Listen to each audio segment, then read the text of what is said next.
মেয়ে দেখতে গেলে কি বরের বাবা, পিতা, ভাই যেতে পারবে কিনা?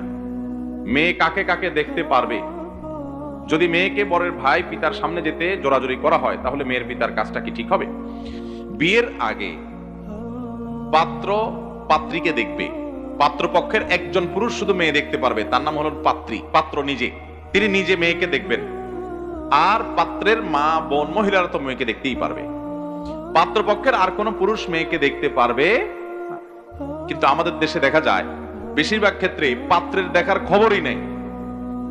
পাত্রের পরিবারের, পাত্রের দুলাভাই, পাত্রের চাচা, মামা, বাপ, ভাই, দুনিয়ার মানুষ মিলে দেখে। অনেক সময় দেখা যায় যে একদল মানুষ পাত্রী দেখতে যায়, দেখতে যাওয়ার নাম করে 10-15 জন মিলে খায় আসে, আর বেহায়ার মতো অনেকগুলো পুরুষের সামনে মেয়েটাকে আসতে বাধ্য করে। এই কালচার আপনাদের এদিকে আছে না নাই? সম্পূর্ণ নাজায়েজ এবং হারাম একটা কালচার, গুনাহ একটা কালচার, এটা জায়েজ নাই। পাত্রপক্ষের মধ্যে একজন পুরুষই শুধু মেয়েকে দেখতে পারবে বিয়ের আগে, সে হলো ছেলে, প্রস্তাবক নিজে।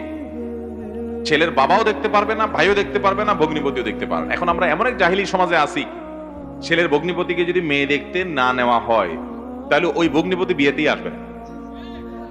বলবে না আমার তো আর কোনো দাম নাই এই সংসারে, এই ফ্যামিলিতে, তাহলে আর আমি কি করতে বিয়ে খেতে যাব? এই রোগটা আছে না নাই?